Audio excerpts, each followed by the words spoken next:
धनबाद लोकसभा से एक और जहां दो बड़ी पार्टियां कांग्रेस भाजपा के उम्मीदवार चुनावी मैदान में हैं, तो वहीं दूसरी ओर उन्हें टक्कर देने के लिए सुनैना किन्नर भी चुनाव में ताल ठोक रही है। सुनैना किन्नर आज अपने धुआंधार चुनाव प्रचार में धनबाद कोर्ट पहुंची, जहां अधिवक्ताओं से वोट की अपील की। सुनैना जनसंपर्क अभियान के दौरान धनबाद प्रेस क्लब भी गई, जहां मीडिया कर्मियों से भी समर्थन मांगा। सुनैना किन्नर ने कहा कि धनबाद में बेरोजगारी, महंगाई चरम पर है, यहाँ अच्छी चिकित्सा व्यवस्था, उच्च शिक्षण संस्थान का अभाव है। चुनाव में आने का एक ही मकसद है कि धनबाद को विकास की राह पर ले जा सकूं। धनबाद की जनता से अपील है कि सुनैना को अपना समर्थन देकर दिल्ली संसद भवन पहुंचाने का वो काम करे।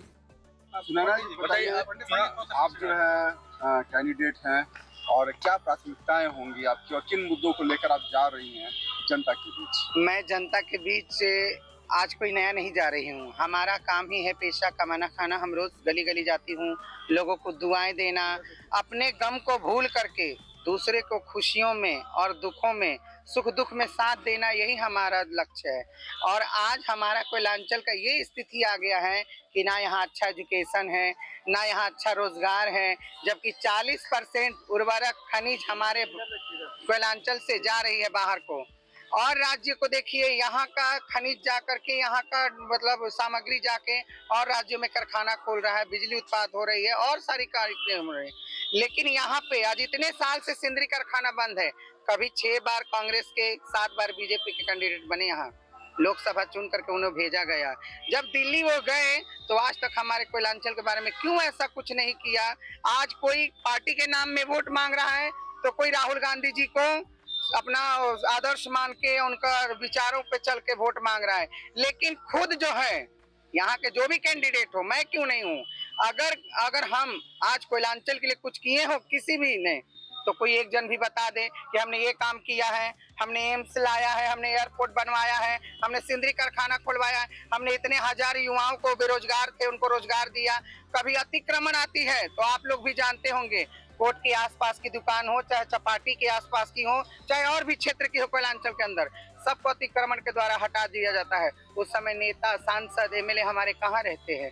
अगर ये चीज दुकान के बारे में, मकानों के बारे में, बेरोजगारी के बारे में अगर ये चर्चा करते, संवैधानिक तौर पे ही करते, अरे संसद कोटे में जो पैसा आता है कम से कम उसी को खर्चा कर देते, तो ये अतिक्रमण बार बार आता, बार बार क्षति होती हमारे जजमानों की। हमारे जो कोयलांचल के अंदर 2 रुपये 4 रुपये कमाने वाले हैं, किसी तरह अगर किसी अपने बच्चे को अच्छा शिक्षा देने चाहिए। आज भी गरीबों में कितने अच्छे बच्चे हैं जो हिंदी मीडियम में नहीं है, इंग्लिश मीडियम सरकारी में भी नहीं है, सरकारी में प्राथमिक विद्यालय में पढ़ के और आज भी फराटेदार इंग्लिश और अच्छा गणित में ज्ञान रखते हैं कि वो आगे बढ़े तो क्या नहीं करें। लेकिन शिक्षा के अभाव के कारण वो बच्चे छिनते हुए दिए की तरह झलमला के रह जाते हैं। आज जो जिसके अंदर पॉसिबल है जिनका, उनके बच्चे बाहर जाते हैं पढ़ने के लिए। कोई फेस्टिवल आए तो माँ अलग से सकती है, बाप का अलग तन्हाई रहता है। क्या फेस्टिवल मनाए, हमारा बच्चा ही हमारे पास नहीं है, तो क्या अच्छा रोजगार, अच्छी शिक्षा, अच्छा यहाँ पे चिकित्सा रहता तो क्या यहाँ के बच्चे बाहर जाते पढ़ने? कभी नहीं जाते। तो मेरा यही प्रावधान है कि मैं अगर जीतूंगी चाहे हारूंगी, मैं समाज के लिए जो पहले भी करती थी और आज भी जो कर रही हूँ और आगे भी करते रहूंगी, और यहाँ एम्स को और एयरपोर्ट को और यहाँ से रांची, राजधानी कहीं भी जाने के डायरेक्ट जो गाड़ी नहीं है, इसके बारे में मैं चर्चा उठाते रहूंगी और लोगों के बीच में रह के लोगों का सेवा करती रहूंगी। अभी मैं कोर्ट में गई, सभी वकील साहब छोटे बड़े सबसे मैंने मिला, कई अधिकारियों से भी मिला। सबका मन में भी एक है, जबान पे रहे या ना रहे, कि कोयलांचल को बदलाव की दरकार है, बदलाव की जरूरत है। तो मैं यही चाहती हूँ, आप मन में सोचो नहीं, जागो, कुछ करके दिखाओ। एक बटन ही तो दबाना है, तो एक बटन पे मत जाओ। आज 2000-5000 कोई दारू पिला दे, मुर्गा खिला दे, इस पे मत जाओ। ये जाओ कि 5 साल मेरे बच्चे क्या खाएंगे, मैं इनको क्या खिलाऊंगा, इस चीज पे जाओ।